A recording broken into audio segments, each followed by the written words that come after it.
Hi friends, market എഡ്യൂക്കേഷനുമായി ബന്ധപ്പെട്ട weekend special വീഡിയോയിലേക്ക് എല്ലാവർക്കും SIF അഥവാ സ്പെഷ്യലൈസ്ഡ് ഇൻവെസ്റ്റ്മെന്റ് ഫണ്ട്, ഇത് ഇക്വിറ്റി മാർക്കറ്റിൽ ഏറ്റവും പുതുതായിട്ട് ഉയർന്നു കേൾക്കുന്ന ഒരു ടേമാണ്. അപ്പോൾ ഒരു തരത്തിൽ നോക്കുകയാണെങ്കിൽ SIF എന്ന് പറയുന്നത് ഒരു മ്യൂച്വൽ ഫണ്ട് തന്നെയാണ്. നമുക്കറിയാം, മ്യൂച്വൽ ഫണ്ടുകൾ പല കാറ്റഗറികളിലുണ്ട്. പ്യുവർ ഈക്വിറ്റികളിൽ മാത്രം ഇൻവെസ്റ്റ് ചെയ്യുന്ന മ്യൂച്വൽ ഫണ്ടുകളുണ്ട്, ഡെറ്റ് ഫണ്ടുകളിൽ മാത്രം ഇൻവെസ്റ്റ് ചെയ്യുന്ന മ്യൂച്വൽ ഫണ്ടുകളുണ്ട്, ഈക്വിറ്റിയിലും ഡെപ്റ്റിലും മിക്സ് ചെയ്ത് ഇൻവെസ്റ്റ് ചെയ്യുന്ന ഹൈബ്രിഡ് മ്യൂച്വൽ ഫണ്ടുകളുണ്ട്. ഇതുകൂടാതെ ഈക്വിറ്റിയിലും ഡെറ്റിലും ഗോൾഡിലും മറ്റ് കമ്മോഡിറ്റികളിലും ഒക്കെ ഇൻവെസ്റ്റ് ചെയ്യുന്ന മൾട്ടി അസറ്റ് ഫണ്ടുകളുണ്ട്. അപ്പോൾ ഇത്തരത്തിൽ പലതരം മ്യൂച്വൽ ഫണ്ടുകളും അതുപോലെ തന്നെ അതിൻ്റെ സബ് കാറ്റഗറികളും നമുക്ക് കാണാൻ പറ്റും. എന്നാൽ എവിടെയും നമ്മൾ ഡെറിവേറ്റീവ് മാർക്കറ്റിൽ, പ്രത്യേകിച്ച് ഫ്യൂച്ചർ ആൻഡ് ഓപ്ഷൻ മാർക്കറ്റിൽ ഇൻവെസ്റ്റ് ചെയ്യുന്ന അല്ലെങ്കിൽ അവിടെ ട്രേഡ് ചെയ്യുന്ന മ്യൂച്വൽ ഫണ്ടുകൾ നമുക്ക് കാണാൻ കഴിയില്ല. ഹെഡ്ജിങ്ങിന്റെ ആവശ്യത്തിന് വേണ്ടി മാത്രം ഡെറിവേറ്റീവ് മാർക്കറ്റിൽ പൊസിഷൻ എടുക്കാൻ അനുവദിക്കപ്പെട്ടിട്ടുണ്ടെങ്കിലും അവിടെ ട്രേഡ് ചെയ്യാനുള്ള ഓപ്ഷൻ മ്യൂച്വൽ ഫണ്ടുകളിൽ ഇതുവരെ അനുവദിക്കപ്പെട്ടിരുന്നില്ല. അപ്പോൾ SIF എന്ന് പറയുന്ന ഈ ഒരു സ്പെഷ്യലൈസ്ഡ് ഇൻവെസ്റ്റ്മെന്റ് ഫണ്ട് മറ്റ് മ്യൂച്വൽ ഫണ്ടുകളിൽ നിന്നും അതിനെ വ്യത്യസ്തമാക്കുന്നത് ഈ ഡെറിവേറ്റീവ് ഷോർട്ട് സെല്ലിങ് ഈ SIF മ്യൂച്വൽ ഫണ്ടുകളിൽ അനുവദിച്ചിട്ടുണ്ട് എന്നതുകൊണ്ടാണ് അത് ശ്രദ്ധ അർഹിക്കുന്നത്. അപ്പോൾ അതുകൊണ്ട് തന്നെ ഈ SIF അഥവാ SIF ഇത് വ്യക്തമായി മനസ്സിലാക്കണമെങ്കിൽ നമ്മൾ സ്റ്റോക്ക് മാർക്കറ്റിലെ ഷോർട്ട് പൊസിഷൻ എന്താണ്, ലോങ് പൊസിഷൻ എന്താണ്, ഷോർട്ട് സെല്ലിംഗ് എന്ന് പറഞ്ഞാൽ എന്താണ്, ഇത്തരം കാര്യങ്ങളെക്കുറിച്ചുള്ള ഒരു ധാരണ ഉണ്ടായിരിക്കണം. ഇത് നമുക്ക് സിമ്പിളായിട്ട് ഒരു റിയൽ ലൈഫ് എക്സാമ്പിളിലൂടെ മനസ്സിലാക്കാൻ ശ്രമിക്കാം. ഇപ്പോൾ ഉദാഹരണത്തിന്, ഒരു കർഷകനോട് ഒരു തേങ്ങയ്ക്ക് 20 രൂപ നിരക്കിൽ 100 തേങ്ങ ഞാൻ ഒരാഴ്ചക്കുള്ളിൽ വാങ്ങാമെന്ന് ഒരു കരാർ ഉറപ്പിക്കുകയും അങ്ങനെ ഒരു 50 രൂപ അയാൾക്ക് അഡ്വാൻസ് കൊടുക്കുകയും ചെയ്യുന്നു. അപ്പോൾ ആ വില അടുത്ത ആഴ്ചക്കുള്ളിൽ 25 രൂപയാകുമെന്നുള്ള ഒരു വ്യൂവോടുകൂടിയാണ് ഈ ഒരു കോൺട്രാക്റ്റിൽ നമ്മൾ ഏർപ്പെടുന്നത്. അപ്പോൾ തേങ്ങയുടെ വില 25 രൂപയാകുമ്പോൾ നമ്മൾ ഇയാളിൽ നിന്ന് ഈ തേങ്ങ വാങ്ങിച്ചുകൊണ്ട് അത് മറിച്ച് വിറ്റ് 500 രൂപ ലാഭം എടുക്കും. അപ്പോൾ ഈ ഒരു കണ്ടീഷനിൽ വില ഉയർന്നിട്ടില്ലെങ്കിൽ നമ്മളെ സംബന്ധിച്ചിടത്തോളം അതിൽ പ്രോഫിറ്റും ഇല്ല ലോസും ഇല്ല എന്നൊരു അവസ്ഥയിലായിരിക്കും. എന്നാൽ വില താഴ്ന്നാൽ നമ്മളെ സംബന്ധിച്ചോളം അത് നഷ്ടമായിരിക്കും. കാരണം 20 രൂപക്ക് ഇദ്ദേഹത്തിന്റെ കയ്യിൽ നിന്നും വാങ്ങാൻ നമ്മൾ ഓൾറെഡി കോൺട്രാക്ട് നിശ്ചയിച്ചതാണ്, അതുകൊണ്ട് വാങ്ങിയേ പറ്റുകയുള്ളൂ. അപ്പോൾ വില ഉയർന്നാൽ മാത്രമാണ് നമുക്ക് ഇവിടെ ലാഭം ഉണ്ടാകുന്നത്. അപ്പോൾ ഇത്തരത്തിലുള്ള ഒരു ട്രേഡിനെ നമ്മുടെ വ്യൂ എന്ന് പറയുന്നത് ലോങ് ആണ്, അല്ലെങ്കിൽ വില ഉയരുമെന്നുള്ള ഒരു പ്രതീക്ഷയാണ്. ഇനി മറ്റൊരു സന്ദർഭം നോക്കാം. ഇവിടെ നമ്മൾ 25 രൂപയ്ക്ക് ഒരാഴ്ചക്കുള്ളിൽ വിൽക്കാമെന്ന് നമ്മൾ ഒരാളുമായിട്ട് ഒരു കോൺട്രാക്റ്റിൽ ഏർപ്പെടുന്നു. നമ്മളെ കയ്യിൽ തേങ്ങ ഇല്ല, പക്ഷെ നമ്മൾ പ്രതീക്ഷിക്കുന്നത് അടുത്ത ആഴ്ച തേങ്ങയുടെ വില കുറഞ്ഞ് 15 രൂപയാകുമെന്നും ആ സമയത്ത് തേങ്ങ വാങ്ങിച്ചിട്ട് ഇയാൾക്ക് വിൽക്കാമെന്നുമാണ്. അപ്പോൾ വില കുറഞ്ഞ് 15 രൂപയാകുമ്പോൾ നമ്മൾ മാർക്കറ്റിൽ നിന്ന് 15 രൂപ നിരക്കിൽ 100 തേങ്ങ വാങ്ങിയിട്ട് നമ്മൾ ഇദ്ദേഹത്തിന് മറിച്ച് വിൽക്കുകയും ലാഭം എടുക്കുകയും ചെയ്യുന്നു. അപ്പോൾ ഇവിടുത്തെ ഒരു സിനാരിയോയിൽ വില കുറഞ്ഞിട്ടില്ലെങ്കിൽ നമ്മളെ സംബന്ധിച്ചിടത്തോളം നഷ്ടമാണ്. അതുപോലെ വില കൂടിയാൽ ആ നഷ്ടം കൂടിക്കൂടി വരികയും ചെയ്യും. അപ്പോൾ ഇവിടെ വില കുറഞ്ഞാൽ മാത്രമേ നമുക്ക് ലാഭമുള്ളൂ. ഇത്തരം സന്ദർഭങ്ങളിൽ നമ്മൾ പറയുന്നതാണ് നമ്മുടെ വ്യൂ ഷോർട്ടാണ്, അല്ലെങ്കിൽ ഇതൊരു ഷോർട്ട് സെല്ലിംഗ് ആണ്. കാരണം നമ്മളിത് അഡ്വാൻസായി സെല്ല് ചെയ്ത് കഴിഞ്ഞു. അപ്പോൾ ഇനി വില കുറയുമ്പോൾ അത് വാങ്ങിച്ച് ആ വ്യക്തിക്ക് തിരിച്ചു കൊടുക്കുകയാണ് വേണ്ടത്. അപ്പോൾ ഇത്തരം വ്യൂവിനെയാണ് നമ്മൾ ഷോർട്ട് സെല്ലിംഗ് അല്ലെങ്കിൽ ഷോർട്ട്സ് എന്ന് പറയുന്നത്. അപ്പോൾ ഇത് റിയൽ ലൈഫിൽ ഇത്തരം കാര്യങ്ങൾ ചിലപ്പോൾ നടക്കാമെങ്കിലും സ്റ്റോക്ക് മാർക്കറ്റിലും ഇതേപോലെ നടക്കാറുണ്ട്. അപ്പോൾ ഇത്തരം ട്രേഡുകൾ നടക്കുന്ന ഒരു മാർക്കറ്റാണ് നമ്മൾ ഡെറിവേറ്റീവ് മാർക്കറ്റ് അല്ലെങ്കിൽ ഫ്യൂച്ചർ ആൻഡ് ഓപ്ഷൻസ് മാർക്കറ്റ് എന്നൊക്കെ പറയുന്നത്. അപ്പോൾ തേങ്ങയുടെ വില കുറയുമ്പോൾ എങ്ങനെയാണ് ലാഭം ഉണ്ടാക്കുന്നത്, അതേ രീതിയിൽ ഡെറിവേറ്റീവ് മാർക്കറ്റിലും മാർക്കറ്റ് ഡൗൺ ആകുമ്പോൾ ഷോർട്ട് സെല്ലിംഗ് നടത്തി ലാഭം ഉണ്ടാക്കാം. അപ്പോൾ ഇത്തരം ഷോർട്ട് സെല്ലിംഗ് നടത്താൻ വേണ്ടിയിട്ടുള്ള ധാരാളം കോൺട്രാക്റ്റുകൾ നമുക്ക് ഓപ്ഷൻസ് ഫ്യൂച്ചേഴ്സ് മാർക്കറ്റിൽ അവൈലബിൾ ആണ്.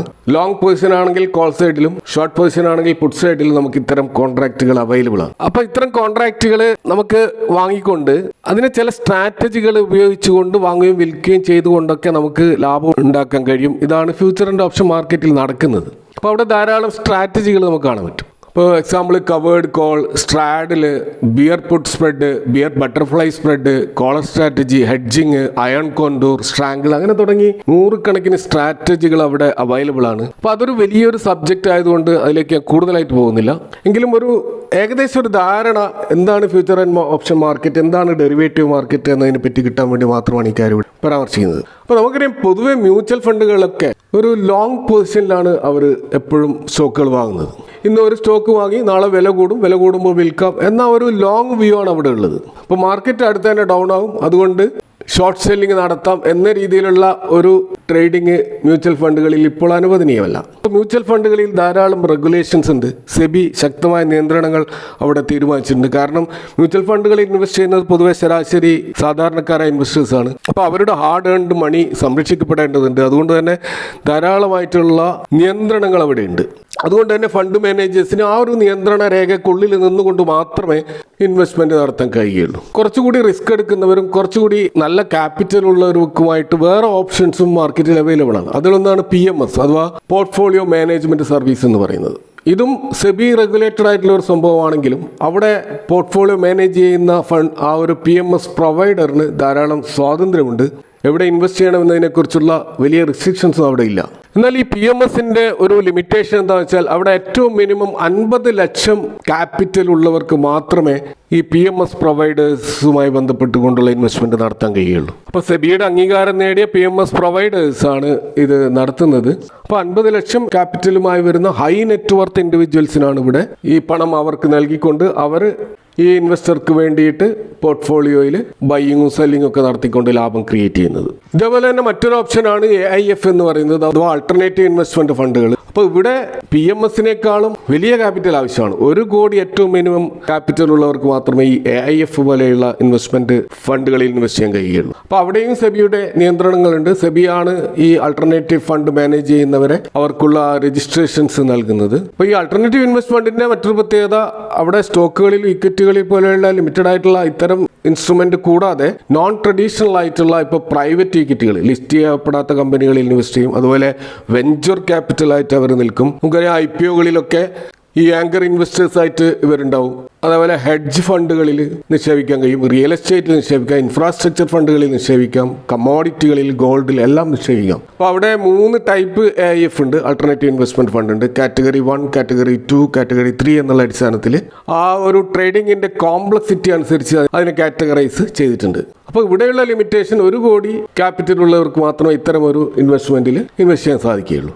അപ്പോൾ ഇത്തരം മ്യൂച്വൽ ഫണ്ടിനും അതുപോലെ ഈ ഒരു PMSനും AIFനും ഇടയ്ക്ക് വലിയൊരു ഗ്യാപ്പാണുള്ളത്. നമുക്കറിയാം, നമ്മുടെ കയ്യിൽ ഒരു 100 രൂപ ഉണ്ടെങ്കിൽ നമുക്ക് മ്യൂച്വൽ ഫണ്ടുകളിൽ ഇൻവെസ്റ്റ് ചെയ്യാം. എന്നാൽ നമ്മൾ കൂടുതൽ കോംപ്ലിക്കേറ്റഡ് ആയിട്ടുള്ള ഒരു ഇൻവെസ്റ്റ്മെന്റ് നടത്തണമെന്നും നമുക്ക് കുറച്ചും കൂടി ഹൈ റിസ്ക് ആയിട്ടുള്ള ഇൻവെസ്റ്റ്മെന്റുകൾ നടത്തണമെന്നും അതുവഴി കൂടുതൽ ഇൻകം ജനറേറ്റ് ചെയ്യണമെന്നും ഒക്കെ ഉണ്ടെങ്കിൽ നമുക്കുള്ള ഓപ്ഷൻസ് ഈ പറയുന്ന 50 ലക്ഷം ക്യാപിറ്റൽ ഉണ്ടാകണം, അല്ലെങ്കിൽ 1 കോടി ക്യാപിറ്റൽ ഉണ്ടാകണം എന്നുള്ളത്. അപ്പോൾ ഈ ഒരു ലിമിറ്റേഷൻ മറികടക്കാനാണ് ഇപ്പോൾ ഹൈ റിസ്ക് അപ്പിറ്റേറ്റ് ഉള്ളവരെ സംബന്ധിച്ചിടത്തോളം അവർക്ക്, അതുപോലെ ഹൈ ക്യാപിറ്റൽ ഉള്ളവർക്കും അവരുടെ ഇൻവെസ്റ്റ്മെൻറ്റ് കുറച്ചുകൂടി സങ്കീർണമായ രീതിയിൽ ഇടപെട്ടുകൊണ്ട് റിട്ടേൺ ഉണ്ടാക്കണമെന്ന് ആഗ്രഹിക്കുന്നവർക്ക്, എന്നാൽ ക്യാപിറ്റൽ അത്ര അധികം ഇല്ലാത്തവർക്ക് അവരെ ഉദ്ദേശിച്ചുകൊണ്ടാണ് ഇപ്പോൾ ഈ SIF വന്നിട്ടുള്ളത്. അപ്പോൾ ഇവിടെ ഏറ്റവും മിനിമം 10 ലക്ഷം രൂപ ഉണ്ടെങ്കിലേ SIF ചെയ്യാനാവുകയുള്ളൂ. അതുകൊണ്ട് തന്നെ SIFും ഇതേപോലെ എല്ലാവരുടെയും കപ്പ് ഓഫ് ടീ അല്ല.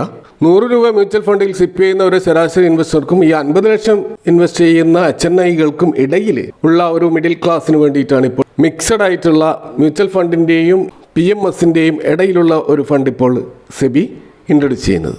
അപ്പോൾ ഇത്തരത്തിൽ 7 ടൈപ്പ് ഈ സ്പെഷ്യലൈസ്ഡ് ഇൻവെസ്റ്റ്മെൻറ്റ് ഫണ്ട് തുടങ്ങാനാണ് ഇനീഷ്യലി പല ഫണ്ട് ഹൗസുകൾക്കും സെബി അനുമതി നൽകിയിരിക്കുന്നത്. ഇത്തരത്തിൽ 3 കാറ്റഗറിയിൽ നമുക്ക് ഇത് കാണാൻ കഴിയും. ഒന്ന് പ്യുവർ ഈക്വിറ്റി ഓറിയൻറ്റഡ് ആണ്. അതായത് 80% അവർ മിനിമം ഈക്വിറ്റികളിൽ, അതുപോലെ ഈക്വിറ്റി റിലേറ്റഡ് ആയിട്ട് ഇൻസ്ട്രുമെൻറ്റിൽ മാത്രമേ ഇൻവെസ്റ്റ് ചെയ്യാൻ പറ്റുള്ളൂ. ഇത്തരം ഫണ്ടുകൾ നമ്മൾ ഈക്വിറ്റി ലോങ് ഷോർട്ട് ഫണ്ട് എന്ന് വിളിക്കും. അപ്പോൾ ഇവിടെ നെയ്ക്കഡ് ആയിട്ടുള്ള ഷോർട്ട് സെല്ലിംഗ് നടത്തിക്കൊണ്ട്, ഞാൻ നേരത്തെ സൂചിപ്പിച്ച ഷോർട്ട് സെല്ലിംഗ് ഡെറിവേറ്റീവ് മാർക്കറ്റിൽ നടത്തിക്കൊണ്ട് മാർക്കറ്റ് ഡൗൺ ആകുമ്പോൾ ലാഭം ഉണ്ടാക്കാൻ ഇത്തരം ഫണ്ടുകൾക്ക് കഴിയും. അതുകൊണ്ടാണ് ഇത് ലോങ് ആൻഡ് ഷോർട്ട് ഫണ്ട് എന്ന് പറയുന്നത്. ഇതേപോലെ equity X top 100 long short fund ഉണ്ട്. ഇവിടെ നിഫ്റ്റിയുടെ ടോപ്പ് 100 സ്റ്റോക്കുകൾ മാറ്റി നിർത്തിക്കൊണ്ട് അതിനുശേഷമുള്ള സ്മോൾ മിഡ് ക്യാപ് സെഗ്മെന്റുകളിലെ സ്റ്റോക്കുകൾ ഉൾപ്പെടുത്തിക്കൊണ്ടുള്ള ഒരു ഫണ്ടാണ്. ഇവിടെയും ഷോർട്ട് സെല്ലിങ്ങിനുള്ള അവസരമുണ്ട്. 65% ഇവർ ഈക്വിറ്റി റിലേറ്റഡ് ആയിട്ടുള്ള ഇൻവെസ്റ്റ്മെന്റ് നടത്തണമെന്നതാണ് നിയമം. മറ്റൊന്നുള്ളത് സെക്ടർ റൊട്ടേഷൻ ലോങ് ഷോർട്ട് ഫണ്ടാണ്. ഇതും ഒരു ഈക്വിറ്റി ഫണ്ടാണ്. ഇവിടെ 4 സെക്ടറുകൾ സെലക്ട് ചെയ്തുകൊണ്ട് ആ സെക്ടറുകളിൽ തീമാറ്റിക് ആയിട്ട് ഇൻവെസ്റ്റ് ചെയ്യുന്നതാണ് ഈ ഒരു ഫണ്ട്. ഇവിടെയും ഷോർട്ട് സെല്ലിങ്ങിനുള്ള അവസരമുണ്ട്. അതുപോലെ ഡെറ്റ് ഓറിയന്റഡ് ഫണ്ടുകളുണ്ട്. ഡെറ്റ് ലോങ് ഷോർട്ട് ഫണ്ട് എന്ന് പറയുന്ന ഫണ്ട് ഇവിടെ ഈക്വിറ്റികളിൽ ഇൻവെസ്റ്റ് ചെയ്യാതെ ഡെറ്റുകളിലാണ്. ഇപ്പോൾ ട്രഷറി ബില്ല്, അതുപോലെ കോർപ്പറേറ്റ് ബോണ്ടുകൾ, ഇത്തരത്തിലുള്ള ഫിക്സഡ് ഇൻകം ജനറേറ്റ് ചെയ്യുന്ന ഡെറ്റ് ഫണ്ടുകളിലാണ് ഇൻവെസ്റ്റ് ചെയ്യുക. എന്നാൽ ഇവിടെയും എക്സ്ചേഞ്ച് ട്രേഡഡ് ആയിട്ടുള്ള ഡെറ്റ് ഡെറിവേറ്റീവ് ഇൻവെസ്റ്റ്മെൻറ്റിൽ ഷോർട്ട് സെല്ലിംഗ് നടത്താനുള്ള അവസരമുണ്ട്. അതുപോലെ sector debt long short fund ഉണ്ട്. അറ്റ്ലീസ്റ്റ് 2 സെക്ടറിലുള്ള ഡെറ്റ് ഇൻസ്ട്രുമെൻറ്റുകളിലാണ് ഇൻവെസ്റ്റ് ചെയ്യുന്നത്. 75% ഏറ്റവും മാക്സിമം ഒരു സെക്ടറിൽ ചെയ്യാൻ പറ്റും. ഇവിടെയും ഷോർട്ട് സെല്ലിങ്ങിൻ്റെ അവസരങ്ങളുണ്ട്. ഇതേപോലെ ഹൈബ്രിഡ് സിഫ് ഉണ്ട്. ഇതിലും 2 ഫണ്ടുകളാണുള്ളത്. Active asset allocator long short fund. അപ്പോൾ ഇവിടെ ഇത് കുറച്ചുകൂടി മൾട്ടി അസറ്റ് ടൈപ്പ് ഫണ്ടാണ്. ഇവിടെ ഈക്വിറ്റിയിൽ ഇൻവെസ്റ്റ് ചെയ്യാം, ഡെറ്റിൽ ഇൻവെസ്റ്റ് ചെയ്യാം, അതുപോലെ ഈക്വിറ്റി ഡെറ്റ് ഡെറിവേറ്റീവുകളിൽ ഇൻവെസ്റ്റ് ചെയ്യാം, അതുപോലെ റീറ്റ്സിൽ ഇൻവെസ്റ്റ് ചെയ്യാം, അതുപോലെ ഇൻവിറ്റ്സിൽ ഇൻവെസ്റ്റ് ചെയ്യാം, കമ്മോഡിറ്റികളിൽ ഇൻവെസ്റ്റ് ചെയ്യാം. അപ്പോൾ അവിടെ വലിയൊരു അസറ്റ് ഡൈവേഴ്സിഫിക്കേഷൻ ഉള്ള ഒരു ഫണ്ടാണ് ഈ പറയുന്ന active asset allocated long short fund. അതുപോലെ തന്നെ ഹൈബ്രിഡിൻ്റെ മറ്റൊരു ഫണ്ടാണ് ഹൈബ്രിഡ് ലോങ് ഷോർട്ട് ഫണ്ട്. ഇപ്പോൾ ഇവിടെ പക്ഷേ 25% ഡെറ്റിലും 25% ഈക്വിറ്റിയിലും ഇൻവെസ്റ്റ് ചെയ്യണമെന്നുള്ള ഒരു നിയമമുണ്ട്. ബാക്കി അവർക്ക് ഇഷ്ടമുള്ള ഇൻവെസ്റ്റ്മെൻറ്റ് ഇൻസ്ട്രുമെൻറ്റുകളിൽ അലോക്കേഷൻ നടത്താവുന്നതാണ്. അപ്പോൾ ഇവിടെ പരാമർശിച്ച ഈ ഒരു 7 ടൈപ്പ് ഫണ്ടുകൾ പല അസറ്റ് മാനേജ്മെൻറ്റ് കമ്പനികളും ഇതൊക്കെ ഇറക്കാൻ വേണ്ടിയിട്ടുള്ള ലൈസൻസിന് വേണ്ടി ഓൾറെഡി തയ്യാറായിക്കൊണ്ടിരിക്കുകയാണ്. അപ്പോൾ ഈ ഒരു 7 ഫണ്ടിൻ്റെയും ഒരു പ്രത്യേകത എന്താണെന്ന് വെച്ച് കഴിഞ്ഞാൽ അവർക്ക് 25% ഡെറിവേറ്റീവ് മാർക്കറ്റിൽ ഷോർട്ട് സെല്ലിങ് ചെയ്തുകൊണ്ട് മാർക്കറ്റ് ഡൗൺ ആകുമ്പോൾ അവിടെ പ്രോഫിറ്റ് എടുത്തുകൊണ്ട് ആ സൈഡ് വേസ് മാർക്കറ്റിലും അതുപോലെ തന്നെ റേഞ്ച് ബൗണ്ട് മാർക്കറ്റിലും ഇപ്പോഴത്തെ ഈ വളറ്റിലിറ്റി നിറഞ്ഞ മാർക്കറ്റിലുമൊക്കെ ഇൻവെസ്റ്റേഴ്സിൻ്റെ പണം നഷ്ടപ്പെടുത്താതെ അതിനെ ബാലൻസ് ചെയ്യാൻ സാധിക്കുമെന്നതാണ് ഇതിൻ്റെ ഒരു പ്രത്യേകത. അപ്പോൾ ഈ മുകളിൽ പരാമർശിച്ച കാര്യങ്ങളിൽ നിന്നും SIF ഒരു മ്യൂച്വൽ ഫണ്ട് കൈകാര്യം ചെയ്യുന്നത് പോലെയാണ് ഫണ്ട് മാനേജർ കൈകാര്യം ചെയ്യുന്നത് എന്ന് നിങ്ങൾക്ക് മനസ്സിലായി കാണും. അതുകൊണ്ട് തന്നെ ഒരു മ്യൂച്വൽ ഫണ്ടിൻ്റെ എല്ലാ ക്യാരക്ടേഴ്സും ഇതിനുമുണ്ട്. എന്നാൽ അവിടെ ചില ടേംസ് ആൻഡ് കണ്ടീഷൻസ് ഉണ്ട്, അത് മ്യൂച്വൽ ഫണ്ടിൽ നിന്നും ഡിഫറെൻ്റ് ആണ്. അതെന്തൊക്കെയാണെന്ന് നോക്കാം. ഇപ്പോൾ ഉദാഹരണത്തിന് നമുക്ക് മ്യൂച്വൽ ഫണ്ടിൽ SIP ഇൻവെസ്റ്റ്മെൻറ്റ് നടത്താൻ കഴിയും. മാസത്തിൽ ഒരു ഫിക്സഡ് ഡേറ്റിൽ നമുക്ക് ബാങ്കിൽ ഒരു മാൻഡേറ്റ് കൊടുത്തുകൊണ്ട് ഓട്ടോമാറ്റിക്കായിട്ട് ഇൻവെസ്റ്റ് ചെയ്യാൻ പറ്റും. ഇത് സ്പെഷ്യലൈസ്ഡ് ഇൻവെസ്റ്റ്മെൻറ്റ് ഫണ്ടിലും അനുവദനീയമാണ്. പക്ഷേ അവിടെ ഒരു കണ്ടീഷൻ എന്താണെന്ന് വെച്ചാൽ ഏറ്റവും മിനിമം 10 ലക്ഷം രൂപ ആദ്യം ഇൻവെസ്റ്റ് ചെയ്യണം. അതിനുശേഷമുള്ള ഇൻവെസ്റ്റ്മെൻറ്റ് ഇതേ രീതിയിൽ SIP മോഡലിൽ ഇൻവെസ്റ്റ് ചെയ്യാം. എന്നാൽ ആ SIP മോഡലിൽ എത്ര ഇൻവെസ്റ്റ് ചെയ്യാം, അതിൻ്റെ ഒരു മൾട്ടിപ്പിൾസ്, ഇപ്പോൾ 1000ൻ്റെ മൾട്ടിപ്പിൾസ് ആണോ അല്ലെങ്കിൽ 5000ൻ്റെ മൾട്ടിപ്പിൾസ് ആണോ എന്നത് ഓരോ AMCയുടെ കണ്ടീഷൻ അനുസരിച്ച് മാറാം. അതുപോലെ ഇത് മ്യൂച്വൽ ഫണ്ട് പോലെ തന്നെ ഒരു ഓപ്പൺ എൻഡഡ് സ്കീമാണ്, എപ്പോഴും പിൻവലിക്കാം. എന്നാൽ പാർഷ്യലായിട്ടുള്ള പിൻവലിക്കൽ അനുവദിക്കില്ല. കാരണം നിങ്ങൾ 10 ലക്ഷം രൂപ ഇൻവെസ്റ്റ് ചെയ്തു, പിന്നെയും 5 ലക്ഷം രൂപ ഇൻവെസ്റ്റ് ചെയ്തു, അപ്പോൾ 15 ലക്ഷമായി. അപ്പോൾ നിങ്ങൾ കരുതുകയാണ് ഒരു 10 ലക്ഷം രൂപ പിൻവലിക്കണം എന്ന് വിചാരിച്ചാൽ കഴിയില്ല. കാരണം അവിടെ നിങ്ങളുടെ ബാലൻസ് 5 ലക്ഷം മാത്രമേ ഉണ്ടാവുകയുള്ളൂ. മിനിമം 10 ലക്ഷം എപ്പോഴും ബാലൻസ് മെയിൻറ്റെയിൻ ചെയ്യണം. അപ്പോൾ അത്തരം സന്ദർഭങ്ങളിൽ നിങ്ങൾക്ക് ആകെ ചെയ്യാൻ പറ്റുന്നത് മൊത്തം 15 ലക്ഷം ഒന്നിച്ച് പിൻവലിക്കാൻ മാത്രമേ കഴിയുകയുള്ളൂ. ഇതാണ് ഒരു ലിമിറ്റേഷൻ. എന്നാൽ 10 ലക്ഷം മുകളിലുള്ള തുക നമുക്ക് ഇഷ്ടം പോലെ റെഡീം ചെയ്യാൻ സാധിക്കും. മറ്റൊരു കണ്ടീഷൻ ഉള്ളത്, എല്ലാ ദിവസവും ചിലപ്പോൾ നമുക്ക് റിഡംഷൻ ഓർഡർ കൊടുക്കാൻ കഴിയില്ല. അതിന് ചില AMCകൾ ആഴ്ചയിൽ 2 ദിവസം അല്ലെങ്കിൽ ഒരു പ്രത്യേക ദിവസങ്ങൾ ഇതിന് നിശ്ചയിക്കപ്പെട്ടിട്ടുണ്ടാവും. ഇതേപോലെ മ്യൂച്വൽ ഫണ്ടിലുള്ളതുപോലെയുള്ള എക്സിറ്റ് ലോഡുകൾ ഈ സ്പെഷ്യലൈസ്ഡ് ഇൻവെസ്റ്റ്മെൻറ്റ് ഫണ്ടുകളിലും ഉണ്ട്. എന്നാൽ അത് 1 മാസത്തിനുള്ളിലോ അല്ലെങ്കിൽ 3 മാസത്തിനുള്ളിലൊക്കെ പിൻവലിക്കുമ്പോൾ മാത്രമാണ് അത്തരത്തിലുള്ള എക്സിറ്റ് ലോഡുകൾ വരിക. അത് മ്യൂച്വൽ ഫണ്ട് പോലെ തന്നെയുള്ള ഒരു കണ്ടീഷൻസ് മാത്രമാണ്. ഇതുപോലെ എക്സ്പെൻസ് റേഷ്യോയും സ്വാഭാവികമായിട്ടും ഇതിന് ഉണ്ട്. റെഗുലർ മ്യൂച്വൽ ഫണ്ട് പോലെയുള്ള ഒരു എക്സ്പെൻസ് റേഷ്യോ ആയിരിക്കും ഇതിന് വരിക. അത് 2% കൂടുതലാകാനുള്ള സാധ്യതയാണ് നമുക്ക് കാണാൻ കഴിയുന്നത്. കാരണം ഇവിടെ ഫണ്ട് മാനേജറുടെ ഇൻവെസ്റ്റ്മെൻറ്റ് സ്കില്ല് ശക്തമായിട്ട് ഉണ്ടാകേണ്ടതുണ്ട്. പ്രത്യേകിച്ച് ഫ്യൂച്ചർ ആൻഡ് ഓപ്ഷൻസ് മാർക്കറ്റിൽ ഇടപെടുന്നത് കൊണ്ട് തന്നെ ഇവരെ സംബന്ധിച്ചിടത്തോളം ഹൈ സ്കിൽഡ് ആയിട്ടുള്ള ഫണ്ട് മാനേജേഴ്സിന് ആവശ്യമാണ്. അതുകൊണ്ട് തന്നെ എക്സ്പെൻസ് റേഷ്യോ സ്വാഭാവികമായിട്ട് കൂടുതലായിരിക്കും. ഇനി ഇതിൻ്റെ ടാക്സ് നോക്കുകയാണെങ്കിൽ അത് മ്യൂച്വൽ ഫണ്ട് പോലെ തന്നെയാണ്. 12 മാസത്തിന് മുകളിലാണെങ്കിൽ long term capital gain tax ആയിട്ടുള്ള 12.5% ആയിരിക്കും. എന്നാൽ ഡെറ്റ് ഫണ്ടാണെങ്കിൽ അവിടെ നമ്മൾ സ്ലാബ് അനുസരിച്ചിട്ടുള്ള ടാക്സ് ആയിരിക്കും. ഇപ്പോൾ ഇനി നമ്മൾ പല AMCകളും അവരുടെ ഫണ്ടുകൾ ഇൻട്രൊഡ്യൂസ് ചെയ്തതായിട്ട് കാണാം. ഏറ്റവും ആദ്യം അവരുടെ ഫണ്ട് ഇൻട്രൊഡ്യൂസ് ചെയ്തത് ക്വാണ്ട് മ്യൂച്വൽ ഫണ്ടാണ്. ഓൾറെഡി സെപ്റ്റംബർ 17 ഓപ്പൺ ആയിരിക്കുകയാണ് NFO. അപ്പോൾ ഒക്ടോബർ 1 അവസാനിക്കുന്ന ഈ ഒരു NFOയിൽ ഇപ്പോൾ ഇൻവെസ്റ്റ് ചെയ്യാവുന്നതാണ്. അപ്പോൾ ഇവിടെ മറ്റൊരു പ്രത്യേകത, ഈ SEBI നിശ്ചയിച്ചിരിക്കുന്നത് ഈ ഇത്തരത്തിലുള്ള ഫണ്ടുകൾക്ക് അവർ പുതിയ ഒരു ബ്രാൻഡ് അല്ലെ പേര് നൽകണമെന്നാണ്. ഇപ്പോൾ ക്വാണ്ടിൻ്റെത് നമുക്ക് കാണാൻ കഴിയും QSIF എന്നാണ് അതിൻ്റെ പേര്. അതുപോലെ തന്നെ മിറായ അസറ്റിൻ്റെ പ്ലാറ്റിനം SIF എന്നാണ് പേര്. അതുപോലെ എഡിൽവൈസിൻ്റെ അൾട്ടിവ SIF എന്നാണ് പേര്. ഡിവിനിറ്റി SIF എന്നാണ് ITI മ്യൂച്വൽ ഫണ്ടിൻ്റെ പേര്. അതുപോലെ മാഗ്നം SIF എന്നാണ് SBI മ്യൂച്വൽ ഫണ്ടിൻ്റെ പേര്. ബന്ധൻ മ്യൂച്വൽ ഫണ്ടിൻ്റേത് അരൂത SIF എന്നാണ്. അതുപോലെ DSP മ്യൂച്വൽ ഫണ്ടിൻ്റേത് എൻഡുറൻസ് SIF എന്നാണ് പേര്. അപ്പോൾ ഈ ഒരു ബ്രാൻഡിലാണ് ഇത് അറിയപ്പെടുക എങ്കിലും അവരുടെ ഒരു ഏത് കാറ്റഗറി പെട്ടതാണ് എന്നുള്ളത് നമ്മൾ പ്രത്യേകം നോട്ട് ചെയ്യേണ്ടതാണ്. ഇപ്പോൾ ഈക്വിറ്റി ലോങ് ഷോർട്ടാണോ, ഡെറ്റ് ലോങ് ഷോർട്ടാണോ, അല്ലെങ്കിൽ ഹൈബ്രിഡ് ലോങ് ഷോർട്ടാണോ എന്നുള്ളത് അവിടെ പരാമർശിച്ചിട്ടുണ്ടാവും. അപ്പോൾ അതനുസരിച്ചിട്ടായിരിക്കും അതിൻ്റെ ഒരു ഇൻവെസ്റ്റ്മെൻറ്റ് സ്ട്രാറ്റജി.